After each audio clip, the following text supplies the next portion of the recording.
حضرت شیخ الہند کی چادر حضرت امیر متقی صاحب ہمارے مہمان وہ اوڑھتے ہیں. جب شیخ الہند مولانا محمود الحسن صاحب رحمہ اللہ تعالی 1915 میں مولانا عبید اللہ سندھی صاحب کو کابل میں بھیج دیا جی تو پتہ نہیں کہ کون سے ارمانوں کے ساتھ انہوں نے اس کو بھیج دیا.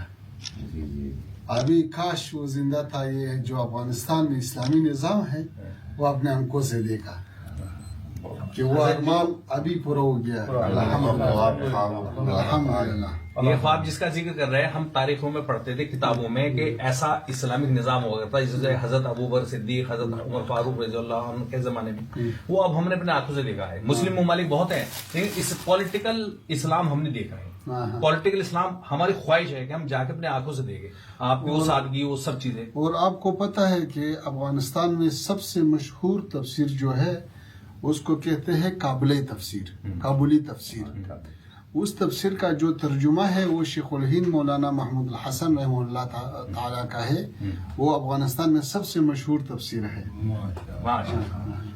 جزاکم اللہ خیرا. اچھا ٹوپی یہ ٹوپی آپ کی لائے جو پسند ہو یہ انہی کی ٹوپی ہے. ہاں یہ پاجامہ ہے ٹوپی ہے. یہ جو پسند ہو وہ رکھ لیا. 3 ٹوپی ہے اس میں سے جو آپ کو پسند ہو وہ لے لیں. ٹوپی ہے. اچھا ہاں یہ انہی کی ٹوپی. یہ بھی ٹوپی انہیں کی ہے. اچھا یہ بھی ہے جو ٹوپی آپ کو پسند ہو آپ کے لیے اچھا یہ میں کوئی سی آپ رکھ لیے جو آپ کو پسند ہو. یہ اچھا ہے. سب اچھا ہے. تو یہ ایسا معلوم ہوتا ہے کہ پکا ہے اور زیادہ وقت شاید شیخ صاحب کے ساتھ گزرا ہوا ہے. بسم اللہ الرحمن الرحیم. ہم سب سے پہلے حضرت مولانا شیخ الہند محمود الحسن صاحب کے خاندان جو تشریف لائے آپ کو خیر مقدم کہتا ہوں. اور میں آپ کا مشکور ہوں کہ آپ حضرات نے حضرت شیخ الہند صاحب کے جو چادر ہیں اور اس کا جو ٹوپی ہے وہ ہم کو دیا. ہم سمجھتے ہیں کہ آپ نے وہ کیوں ہم کو دیا. وہ در اصل ہمارے لیے نہیں ہے, وہ اصل افغانستان کے لیے ہے. اور مولانا محمود الحسن صاحب شیخ الہند رحمہ اللہ تعالی اس کے تعلق افغانستان کے ساتھ بہت پکا اور بہت گہرا تعلق تھا. انہوں نے 1915 میں حضرت مولانا عبید اللہ سندھی صاحب کو کابل میں بھیج دیا. وہ کئی سال وہاں تھے اور پھر اس وقت افغانستان کا جو حکمران تھا اس کا نام تھا امیر حبیب اللہ. امان اللہ خان کے باپ امیر حبیب اللہ اس وقت افغانستان کے حکمران تھے, حکیم تھے, امیر تھے. اور مطلب یہ ہے کہ اتنا دیرینہ تعلق ہے. اور حضرت شیخ الہند صاحب کا جو ارمان تھے وہ اسلامی نظام تھے. کاش وہ زندہ تھا تاکہ وہ آپ نے آنکھوں سے دیکھا کہ ابھی افغانستان میں اسلامی نظام ہے.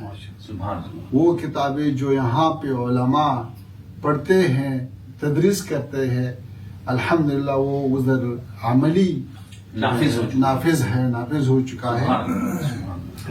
تو ہم اس پر میرے لیے بہت خوشی کا مقام ہے کہ افغانستان اور مسلمانان ہندوستان اور خصوصاً علماء دیوبند کے ساتھ اتنا پکا اور اتنا دیرینہ اور اتنا گہرا تعلق ہے.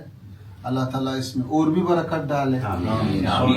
نہیں, دارالعلوم دیوبند کے طلبہ اور اساتذہ کے علاوہ بھی دیوبندی عوام کے بھی اندر آپ کا استقبال بہت زبردست رہا. جذبہ بہت عام آدمی بھی اس بات سے مطلب وہاں بھیڑ کا حصہ تھا, مطلب دیکھنا چاہتا تھا آپ لوگوں. عوام بھی یہ نہیں ہے کہ صرف عوام بھی. ہم جب ادھر آیا تو ہم چاہتے تھے کہ زیادہ وقت ادھر گزرے اور زیادہ ملاقاتیں ہو جائے اور لوگوں کے ساتھ طلباء کے ساتھ اور جلسے میں شرکت کرے. لیکن وہ حالات جب ہم نے دیکھا, جب ہمارے سیکورٹی نے دیکھا, جب وہاں انتظامیہ نے دیکھا تو ایک تشویش لاحق ہوا کہ خدا نخواستہ جی کوئی ایسا حالات نہ آ جائے کہ لوگ زیر پا ہو جائے، خدا نخواستہ کوئی رش کی وجہ سے اس کو نقصان نہ پہنچے. بے قابو تھے لوگ، بے قابو تھے، بالکل بے قابو تھے.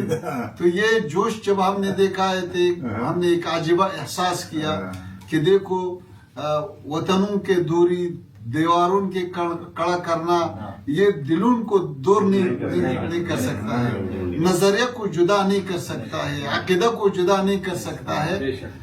تو الحمدللہ کہ پھر ایسے ایک بہترین فرصت مہیا ہوا کہ دیوبند کا زیارت نصیب ہوا، وہاں پہ دستار بندی ہوا، وہاں پہ سند مل گیا. تو ہم سب دیوبند کا جو اکابرین ہے، علماء ہیں، اس کا مشکور ہوں، اور جو پرجوش استقبال اور جو خیر مقدم جو عوام نے کیا، طلباء نے کیا، علماء نے کیا، میں اس کے الفاظ نہیں میرے پاس کہ میں کیسے اس کو بیان کروں یا کون سا الفاظ میں اس کا شکریہ ادا کروں.